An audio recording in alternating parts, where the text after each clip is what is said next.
That brings me to the next thing I wanted to talk to because which kind of ties into this tour concept.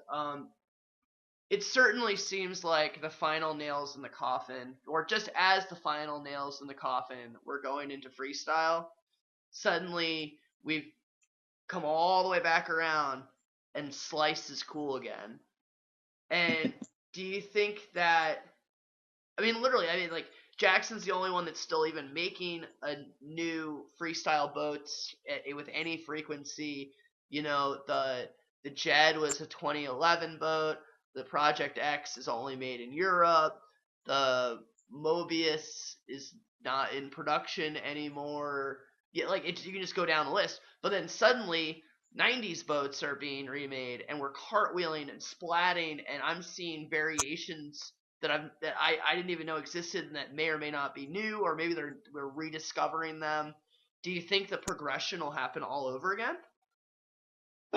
I hadn't thought about it that way before, but it is kind of fun to go back to the easy to cartwheel, slicey boats, and it seems like they've made the ergonomics a little bit better, so they fit more comfortably.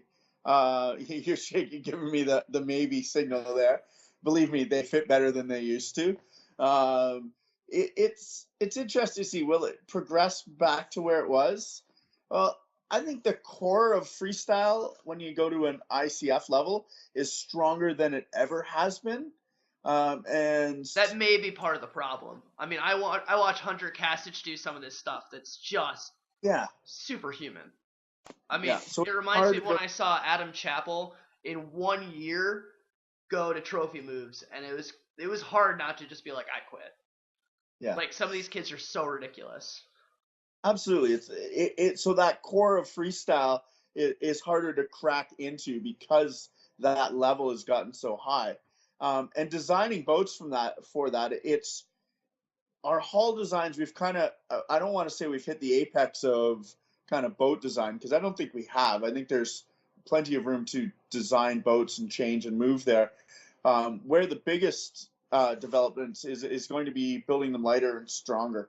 And so you're seeing pretty much everybody, I think, at the last World Championships, everybody in the top five was in a composite boat, which is, that's the direction it's going. If you want to compete, you pretty much have to be in a composite boat.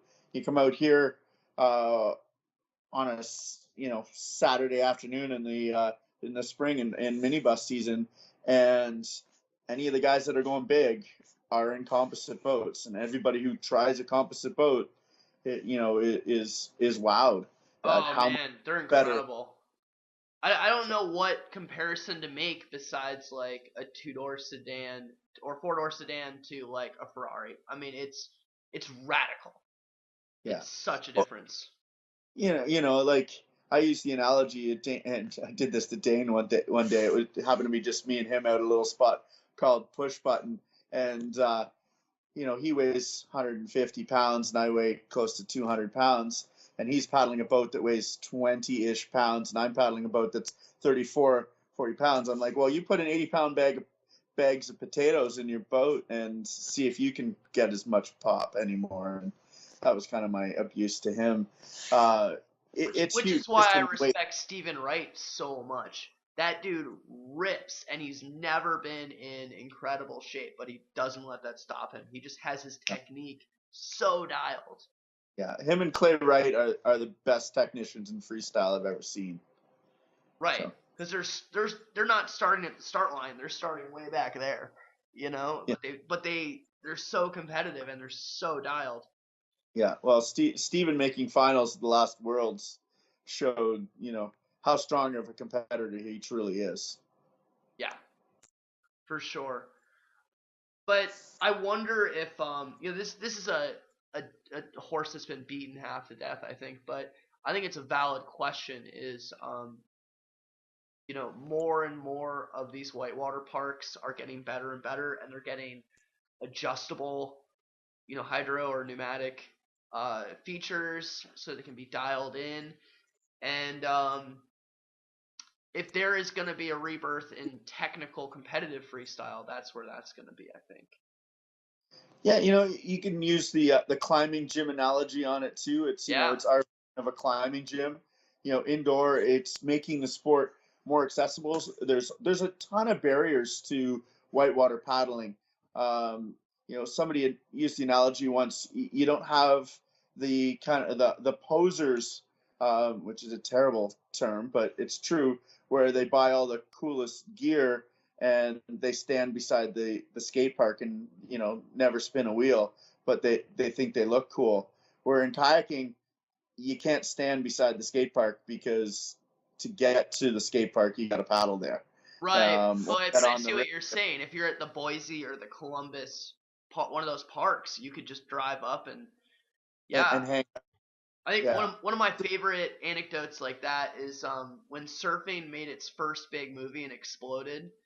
The guy who they used as the stunt double and put a bikini on to be the girl surfing in all those shots. He was doing an interview about it, and he talked about how the next year he came out to the beach where it was just them on longboards for so many years, and guys yeah. had put in roof racks on the car, put surfboards on, and then drilled through the surfboard and bolted it to the roof rack because it was never going to come off again. It was just the look. Well, I don't think we'll get that far in paddling, but there's a lot of barriers to the sport. It's not an easy sport to learn. It's a very dynamic sport, and It's got to be you know the very least rewarding sport. approachable sport. What's Like that? it's got to be the least approachable sport. It's Absolutely. basically impossible unless you live in the right place. You can't just be like I'm from Kentucky, I want to start paddling, or I'm from pick somewhere in Canada. Well, where I started was Southern Ontario, and they're near Hamilton, Ontario. Yes, Matt Hamilton from Hamilton. Um, and there was no whitewater, and we drove. We had a flat moving water area that we had slalom gates, and that was what we did during the week. And then on weekends we drove to and basically went to slalom events, because back then there was close to a dozen slalom events within like a 5 or 6 hour drive. Like almost every weekend all summer there was some sort of slalom event somewhere, and that's what paddling was when I started. And kind of that was late 80s, early 90s. The freestyle thing really didn't start kicking off till the mid 90s. I feel like in the last couple of years, mainly because of Hammer Factor, there's been a renewed understanding for how big slalom was to whitewater, and that's basically the foundation for a lot of modern concepts. Because until technology changed and we could really bash off rocks and enders started and we started freestyle. Um, but I had this really interesting conversation with EJ once about how um, Dane had just and a couple other kayakers had just gone to the new Cardiff Olympic course and done like some sort of like promo after the slalom guys were done, and it was a buzz in the community. Will we be in the next Olympics? Which obviously we weren't. And I talked to EJ about it, and he was like, yeah, we meet all the requirements of having whatever it is, 13, 17 countries that compete in a Worlds that's every so many years. I think that's why Worlds was like done at the sequence every 3 years or whatever, because that was the Olympic minimum. Yep. Um, and and yet, so it's like, okay, so the next progression is going to be we're going to be in the Olympics and the sport's going to grow. And he was like, not really, because the rationing of resources in the medals chase is what strangled slalom out of the states. So we have no interest in going the Olympic route because all of that money, sure, it would get funneled to myself and to Dane and to Nick. Well, not Nick, but you know what I mean. But we would strangle out what's left of freestyle, and the same thing would happen in Canada. Nick would get, or one or two guys in Canada would get all of that resource, and it just.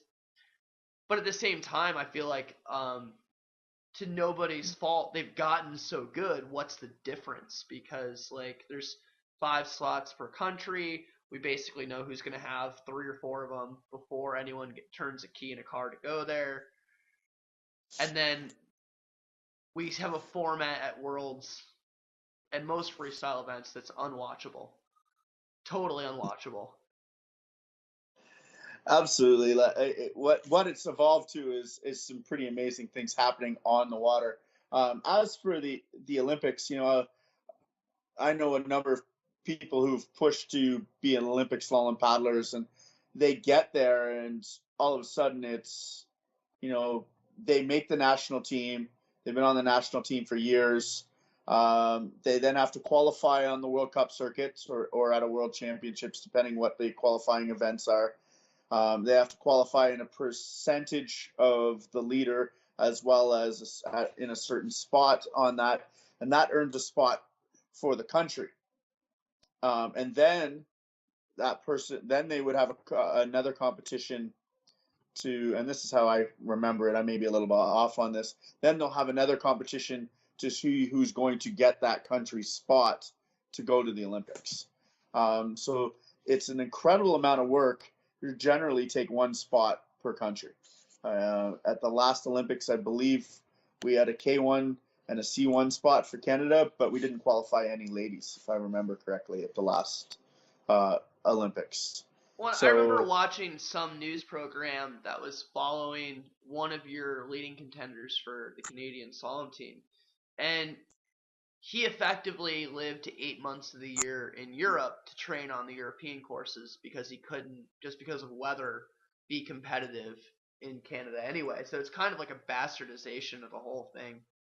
yeah, a lot of our Canadians for a long time were ending up down in at Penrith in Australia at the Olympic course there and training there.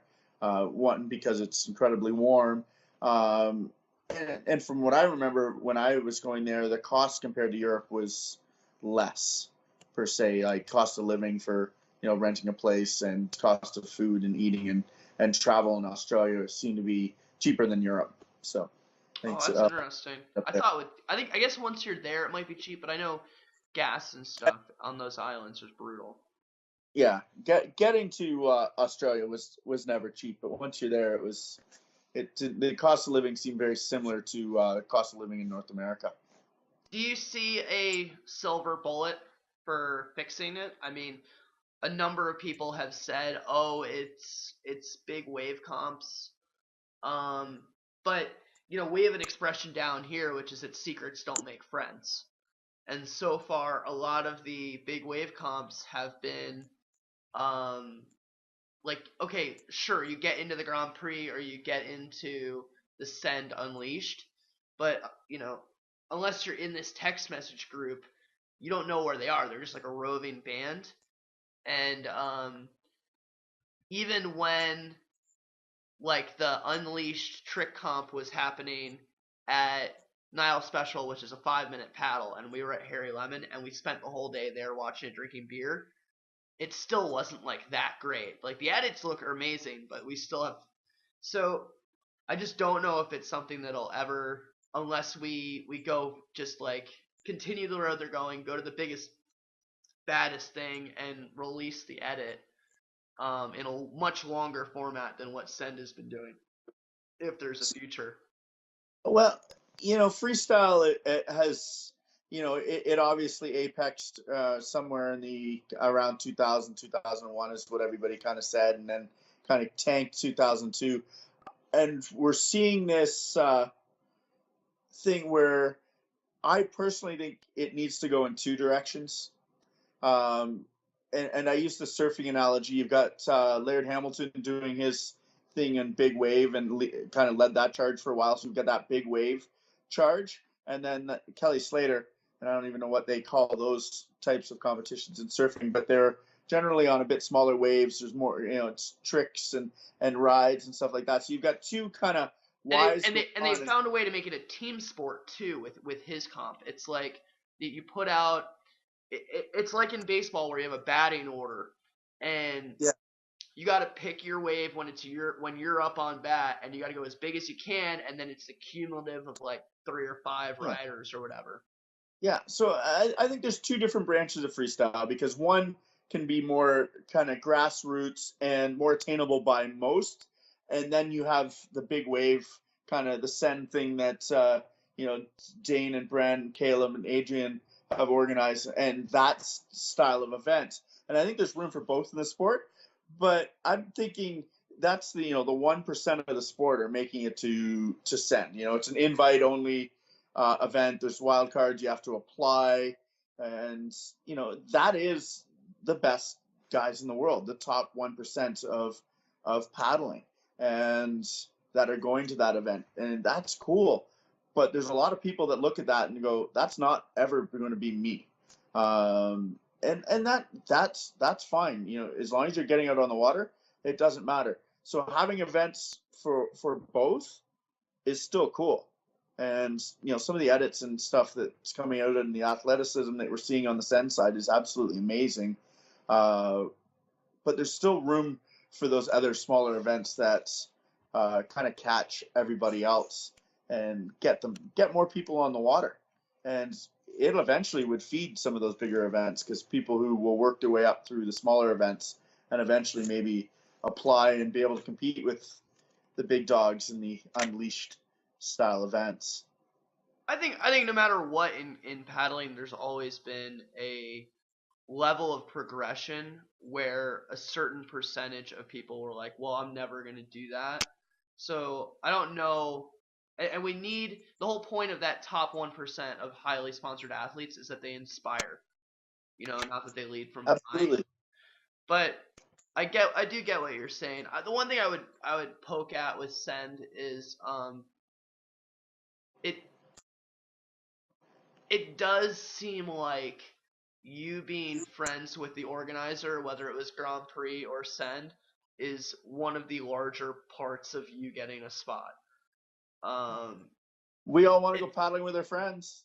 Yeah, and it's if I was in that spot, I'm not saying I would be able to do a lot better with the social pressure, but it's something that does suffer from, and it's a blind spot I feel like has always been there.